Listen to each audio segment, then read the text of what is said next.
Welcome to this week's Therapeutic Tuesday, and welcome to the 100th episode of Everyday Alex. I'm feeling kind of proud that we got here. It's only been about 4 months since we started this daily, now 5 days a week vlog series. So thank you, those of you that have been with us since the start. Thank you also very much to Jenny and Miranda, the two editors that work rather tirelessly to bring these episodes to you guys 5 days a week. And I think this is a perfect episode for episode 100. In this week's Therapeutic Tuesday, I'm doing a second mini session with Liana. And you may remember Liana from a previous session. We were talking about some of the very severe crashes that she was having, resulting in being picked up by ambulances, being hospitalized. And in the 4 or so months since then, she has made some very significant progress. She's been working with Sarah Jackson in the nutrition team here at Optimum Health Clinic. She's also been doing some work on calming her nervous system. And she talks in the beginning of the session about that progress. I'll let her talk about that. But then particularly what we get into is how does she then bounce the boundaries, which is how we talk about increasing activity from where she is at this point without doing too much. We get into why the body goes into a kind of maladaptive stress response to try and protect us, how to navigate that. We talk about why it's okay at this stage of the process to have mini crashes, why mini crashes can almost be a good sign, and we get into that. We also talk about how to navigate this stage with friends and family. It can be really confusing when we start to make progress, but there are still limits, and how do you kind of explain that and make sense of that? So I think this is I think it's a very inspiring session because you're going to hear about the progress that's happened, but it's also a very practical session. And I think there's a bunch of things we get into here, particularly around pacing and bouncing the boundaries, that I haven't covered previously on episodes that I think is really important. So here is Liana. Here is episode 100 of Everyday Alex. So yeah, thanks for your email update, and nice to be connecting again. Do you want to just start off by giving me a bit more of a sense of what's been happening since last time? It sounds like there's been some positive changes. Yeah. So I guess the first thing is I've well and truly got supplements on board now via Sarah at the IHC, and I think in 19 years I haven't actually been able to take supplements. My body's been too sensitive, and that slow and steady approach doesn't fit my personality. But as with most people with CFS, but it's paid off. It's been maybe 6 months, maybe not that long, maybe 4 months, and I've got a full range on board. I think it's made a huge difference. What difference do you notice? Well, I just have to add, though, that it probably wouldn't if I wasn't calming my nervous system as well and paying a lot of attention to that. So I think, it's still a guess that it's two-pronged. So what I notice is my body isn't, I'm not having symptoms. I'm not having anywhere near the symptom load. I'm going for much longer without the crash sensations. Yeah. And I can generally pinpoint it to lack of sleep, not being able to get to sleep, not being able to stay asleep, an emotional type of trigger. So I'm more able to spot what the potential cause could be too, and the crashes aren't as long. So instead of having a life where you might have 1 or 2 days between a life of crashes, now I'm having a life with crashes in between. That's awesome. That's pretty amazing. Nicely put as well. Yeah, I mean, it sounds like where you are is kind of how I often describe it, is that the highs become higher, the lows become less low. The highs last longer and the lows don't last as long, and there's more highs and there's less lows. So it's not that you don't have the bad days or the bad few days. It's just that the kind of dynamic is shifting, which is really great. And I'm really pleased to hear that you've been able to go slowly, because I know that can be really challenging, but often that is the way that it needs to be done. I think I've spoken to other people with chronic fatigue, that in Australia and other places, and you can really spot the very anxious type of fired up nervous system and that desire to do everything quickly. It seems to be a really strong personality trait in CFS people. And it's a huge deal. So yeah. Well, firstly, I'm really, really pleased to hear of the progress, and well done. Thank you. Thanks for your help. Yeah, my pleasure. Talk to me about where it feels like the challenges are now. So it sounds like, in a sense, as things move forwards, and you can kind of see the progress. Of course, the great thing is there's progress, but inevitably there's always the next set of kind of challenges. So what's the kind of edge of where you are at the moment? It's hard to describe it.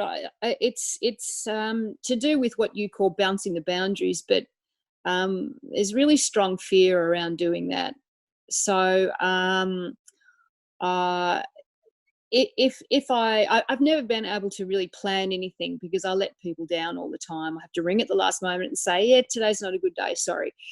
But in my own head, if I have made a commitment now, or if I just want to go for a short walk in the morning for 10 minutes, or if I've planned to meet up with somebody the next day, there's a lot of fear and anxiety around being able to do that in that, even though I'm building up, I suppose, a bank of confidence around it, there's still a lot of fear. So I was talking to my partner about this, and and he was saying it's like PTSD. It's like I've had this early childhood trauma, and then some lifetime trauma, and then you get chronic fatigue. But that's a trauma. Yeah. And so how do you plod your way through that next level of anxiety and that next level of trauma when the illness is the trauma?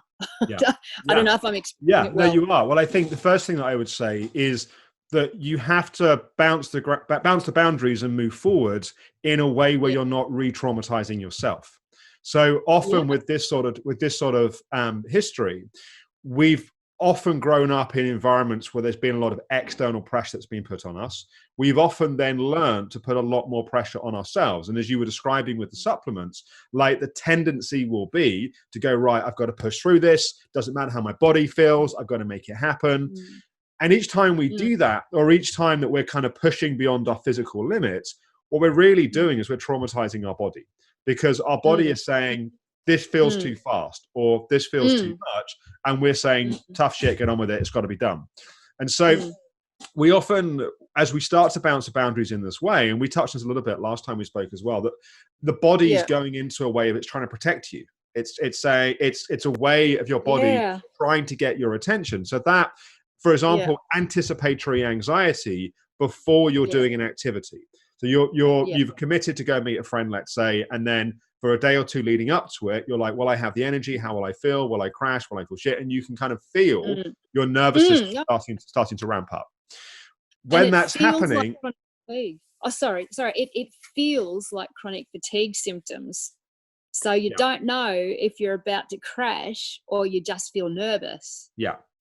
So that's a kind of classic example of maladaptive stress response. And what it's often doing is it's taking symptoms that are already there, or symptoms in the background, and it's kind of intensifying them and it's magnifying them. And so what can often happen is we feel like it's the activity which is making us a crash. And sometimes it may be, and it may well have been at an earlier stage of the recovery process. It absolutely was the activity.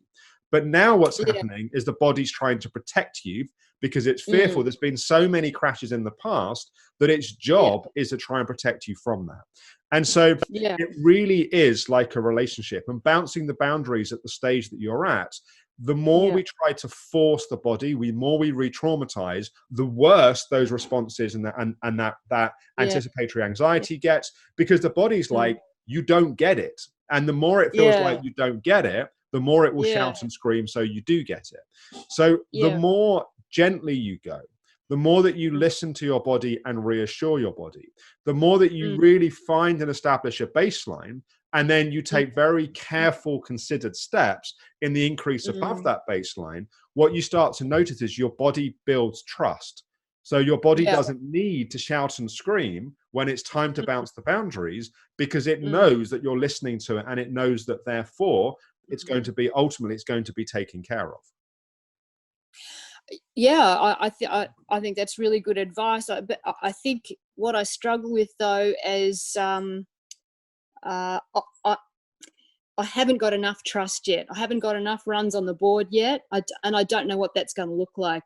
You know, I could go 5 years into this stage and still be questioning, am I actually healing, or am I just doing okay at the moment and I'm going to take a nosedive a bit further? I guess I'll never really know, but that's the play in your mind where you sort of, you don't know, you know, because it's such a long flaming illness, you know, that you don't know that you're healing from it, or whether this phase is really stage 2 and you're actually going to crash again. Well, I think that's where having real evidence of progress becomes important. Because if you're trying to kind of persuade yourself that you're better than you were, but actually you're sort of looking back and you're not sure, then you start to get into a kind of mental tennis of, I'm doing better, but no, I'm not, but I could do this last month, but I couldn't do it yesterday. And I think when we're slightly pushing ourselves and we're in a slightly kind of overinflated place of where we are, we tend to make things better than they really are. So we convince ourselves that actually we're further along the path than we are, which is why we end up then doing too much and crashing. But then when we're in a crash, we make things worse than they really are. When we're in a crash, we then think that, oh my God, it's exactly as it's always been. I'm not making any progress. I'm never going to get better.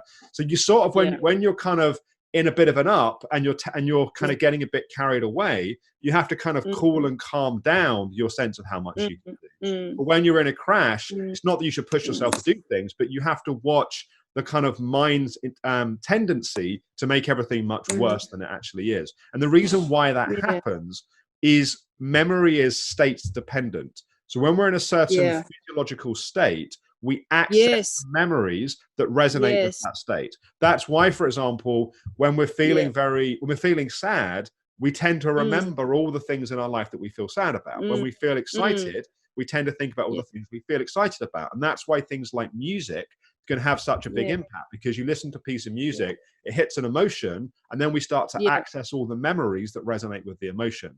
So that's when we're on and up, and we're kind of going, wow, I've done more than I did last week, and last week more than last month. We start to predict the future, go, wow, well, in a month, I'm going to be doing that. We just have to be careful to not get carried away with that, in the same way that in a crash, we have to be careful not to make it worse than it is. Yeah, I think there's a potential for me to, from fear, do less than I potentially even could for quite some time. You know, I give myself a score out of 10 every day. 10 is just normal. It's not extraordinary health. It's just normal, you know. And I go through my diary, sitting right here, and I sort of go, okay, well, I've had 8 out of 10 for a month. And I look back, I actually have to see it and do all that, and to build that sort of trust. Because like I said, it is like a trauma that you're playing out this strange dance with your own body. You know, it's the most frustrating thing to be doing. I know something else I was going to tell you. I think I'm getting really defensive too around, you know, particularly with my poor husband. If I feel like I'm having my energy drained in some way by a conversation, I'm getting really defensive about it. I'm like, whoa, no, that's not making me feel so good right now, and I'm getting overly protective of my space and my energy. Yeah. So the reason why that's happening is that you've made enough progress that there's now progress worth protecting. When we feel Yes. rubbish the whole time, we're a little bit like, well, it doesn't really matter because I'm going to feel crap whether I had this conversation or don't have this conversation, whether I go and meet Yeah. that person. I feel crap the whole time. So what's the point in pacing? What's the point in Yeah. listening? And a Yeah. really good sign of someone making real progress is they start to Yeah. get really protective of their progress. And suddenly, Really? and in a strange Really? way, one of the things Mm. that really builds, we talk about the trauma response in the body and the body's kind of going into Yeah. a reaction. One of the Yeah. most powerful things you can do for your body is when it says to you, whoa, I'm feeling a bit like this is too much. If you Yeah. listen to that, even if it's Mm. slightly inconvenient or a bit radical, that you're in the middle of dinner with your husband, and you go, do you know what? I need to go and rest now.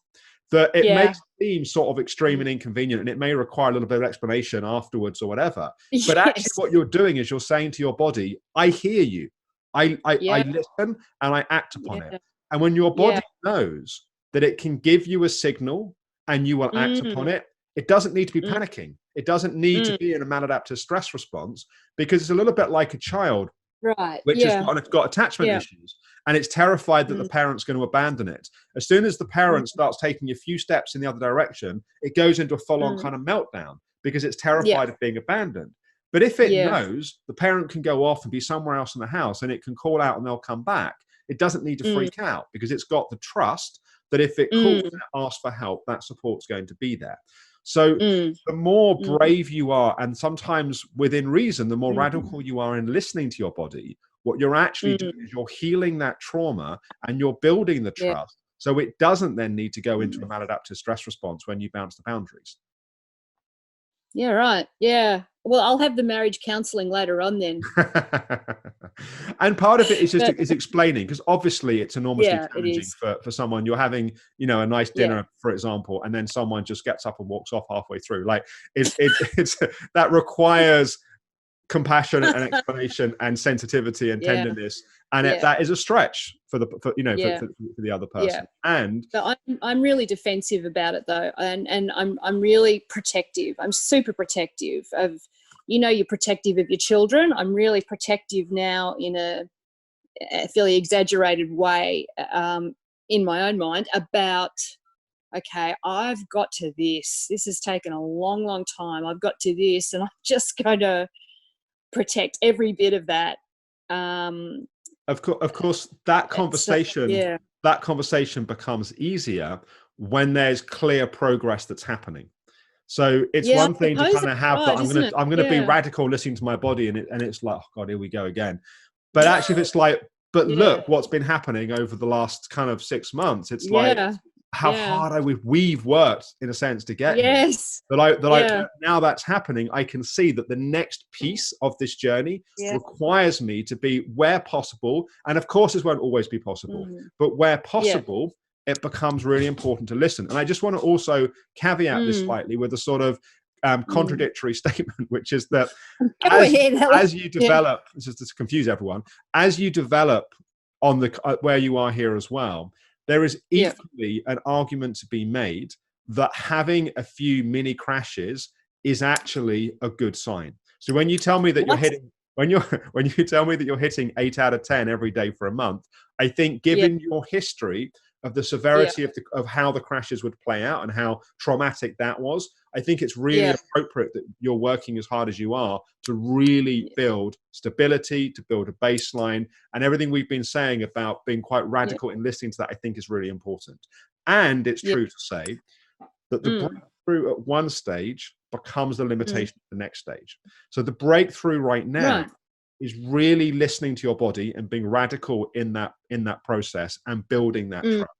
And there's a Yeah. point that needs to come where you Yeah. start to learn that you can do, quote unquote, too much. You can Yeah. kind of bounce the boundaries a bit too enthusiastically. I'm not talking about Yeah. doing anything completely reckless and crazy here, but you go a little bit beyond the edge, and then you Yeah. do have a mini crash that takes a few days to get over, but Yeah. nothing worse than that happens. So in a sense, what you That's start what's been happening. Yeah. so you start to That's learn, what's been. actually, I can do a bit too much, and it's Yeah. also okay. And in a sense, if Yeah. if there aren't any mini crashes happening, the argument is perhaps we're being a little bit too safe. We don't want any major crashes, I but we see. want to Yeah. find the edges, and you only find the Yeah. edges by when you Yeah. bump into them.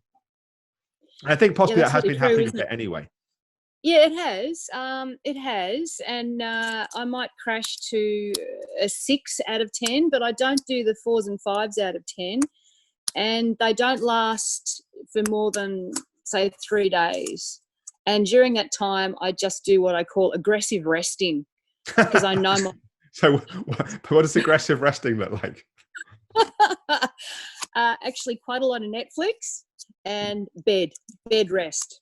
Like, I put myself to bed and go, you know what, you've just done too much. And I eat well, I go to bed, and I'm really protective of that. But there's fear in that as well, because you don't want to get sick again, and Yeah. you don't want to have the 3 months in bed and the 2 years in bed. There's a lot of fear around the potential of that happening.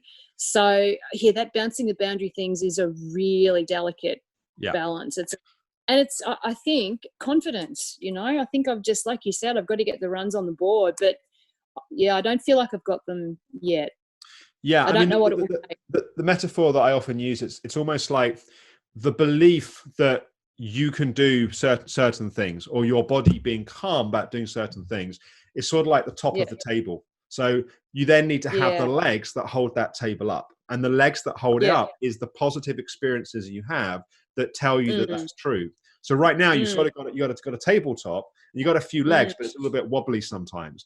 The more definitely. experiences you have, the more you're Yeah, then gathering legs for that table, then the more yeah. stable and the more solid that it becomes. Is that what healing looks like? Is that what healing from this illness looks like? That people then just develop the strong legs on the table, and one day they just work out, hell, I haven't been sick for 6 months. Hang on, it's been a year. I mean, is that what healing looks like? Yeah, often. I mean, people have greatly varied trajectories towards that. Yeah. So some people, it's Okay. just a pretty, like if you were to plot it as a kind of graph, a very Yeah. kind of steady, maybe quite Yeah. slow, few little kind of ups and downs. Others, it's kind of straight up, straight down, like a roller coaster. And when we see Yeah. that, we work hard to balance that out, because that kind of up and down and Yes. that kind of instability is really not good for the nervous system. It's not good for the body. And then No. what we're obviously trying to, is once we've got stability in that, is we're trying to find the ways Mm. to accelerate that within Yeah. sensible parameters. I always feel quite nervous when people have massive accelerations. And that's not to say that Yeah. that isn't a good thing. It can be a great Yeah. thing. But Yeah. I'm always nervous. It's a little bit like shares in the stock market. Companies that go too fast up, they normally come crashing back down again. So Yeah. you want to build stability, and you want that progress to be real. And the way that you're describing it sounds Mm. real. It sounds like there's real healing that's happening in your Yes. body. Well, Yeah. it sounds like there's real healing that's happening. It Yeah. sounds like that we understand why that healing is happening, that you've gone very Yes. slowly, Yes. you've calmed your system, you've put in the Yes. supplements that your body needs, you've really listened in the process of doing that, you're building Yeah. trust, you're pacing carefully, you're Mm. continuing to calm your system. Like, it all Mm. makes sense. It's not like you just woke up one Mm. morning and had more energy and got a bit carried away. There's a Oh kind no. of there's a real clarity to that process. And I think that Mm. also gives a level of calmness and a level of trust, because you can Mm. see and you can feel what's actually happening in Mm. that process. Mm. I suppose what you're saying is then I just stick with this process. I just stick with what's happening, and there's many more supplements to build on yet. I've only been dealing with really gut and stability. I haven't dealt with mitochondria and energy production yet. So that's how slow, But it's a really good idea. yeah, that's absolutely the right way to do it. People often will come in and say, Yeah, give me the mitochondrial supplements, and I the whole know. point will I be, begged. well, why does your body not have the raw ingredients to fuel the Yeah, mitochondria itself? And that's why starting with yeah, digestion is often a much more effective way to deal with that, because then the yeah, mitochondria can heal themselves, rather than just getting dependent upon throwing in loads of yeah, raw ingredients in there. yeah, um, yeah. I think the kind of working edge of where you are, and I think you're already kind Yep. of seeing this, but just to be really explicit about it, the working Yep. edge, I think, is this bouncing the boundaries. So it's really kind of Mm. staying focused. I like the fact you're tracking at this point. There's a point down the Mm. line where tracking can be less helpful because we end up thinking too much about how much we're doing. But for where you are Mm. right now, that tracking, I think, is really good. And I think it also Yep. gives Thank you a you. kind of confidence and a calmness. So you keep Yeah. tracking where you are, and then Yeah. you're really finding where is the edge, and then you're almost sitting a little Mm. bit underneath the edge, so you're not kind of on the edge. Mm. And then Mm. you're gently and you're gradually growing the capacity. You're bouncing the boundaries. Mm. And the kind Yeah. of cautionary note that I would give is, Mm. at this stage, what you may also find is something that you can do on one day. It may be you Mm. can do it every 3 days or every 5 days or once a week, but the tendency is Mm. to go, I did it once, therefore I can start doing it every day. So you have to be Yeah. careful not to compound the fact you can do something once with now that's at my baseline, I'm doing that every day. So it's kind of, you'll find That's that really true. sometimes, yeah, Mm. let's say, for example, Mm. you mentioned you're going for a 10-minute Mm. walk. You might found, Mm. right, I can go for a 15-minute walk 3 times a Mm. week and a 10-minute walk Mm. the other days.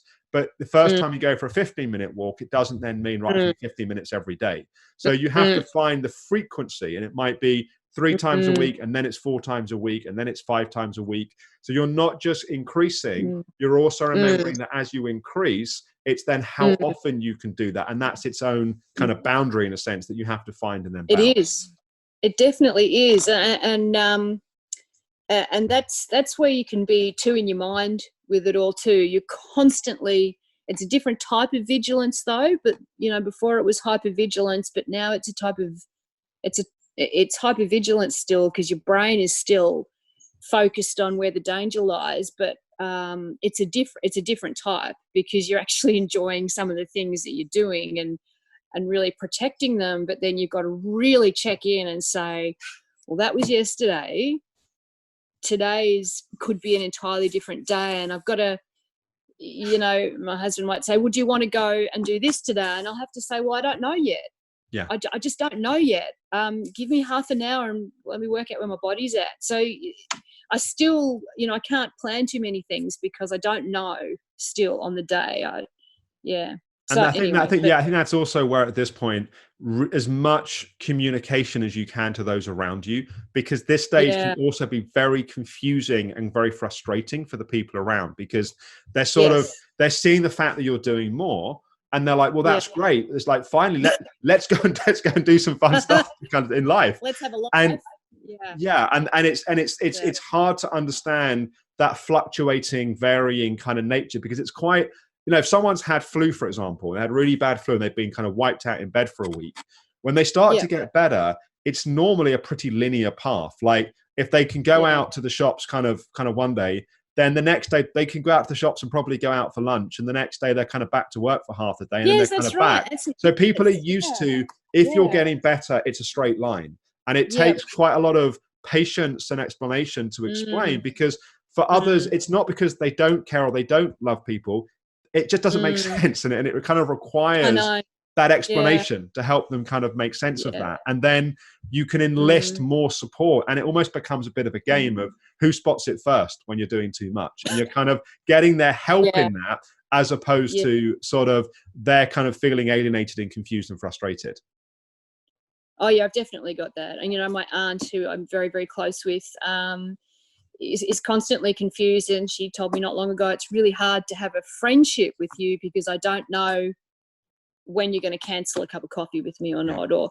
And I had to go into a 2-hour long, spiel about, it's not lack of love. It's just, I don't know what I'm capable of. But she'll see me the next day and I'm bouncing around and happy as a lark. And it's because I'm out of the damn house, Yeah. and people only actually see chronic fatigue people when they're like that. And they don't see them the days and days and days that they spend, in their beds or in the four walls of a building, Yeah. so I think that's right. They see them in their best yeah, moment, not realizing that underneath the kind of veneer of everything yeah, that you find, there's a whole load of, am I doing too yeah, much? Am I going to crash? Am I going to pay for this for a month?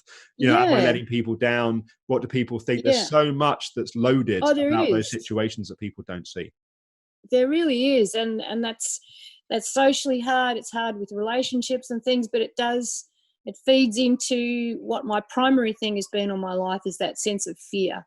It feeds back into that, and that's, I'm just sort of, it's just a different type now. Yeah. It's a different type. Yeah. I mean, it's what I like to call, you've got a much better quality of problem. So it's like, you still got problems, still got challenges, but it's a better quality, because where you were, we spoke previously, those kind of deep crashes are so painful and difficult and distressing. And as much as you've made some fantastic progress since then, there's still challenges, but they are a better quality of challenges. And at least there's also that you're at the stage where you're starting to experience things in a way that you haven't for a long time. And that's also very joyful, and that's very satisfying. And it's quite magical in its own way as well. It is. It is absolutely magical. And another reason why you get very protective of that magic again. And, I used to watch people just walking along the beach or just doing very simple things and think, wow. And do you know how amazing that is for you guys, and now I found myself today, I had a short walk on the beach, and I was the one walking on the beach, and it was such an amazing blessing, That's beautiful. It was. Beautiful. It was a really, really huge blessing. Yeah. Well, thank you so much for being willing to share of yourself. And I'm really pleased to hear of the progress. And I'm excited to hear how things develop in the coming months. Do you have any final questions for now? Fingers crossed. No, I really wanted to ask you about that new type of anxiety and the way you deal with the trauma of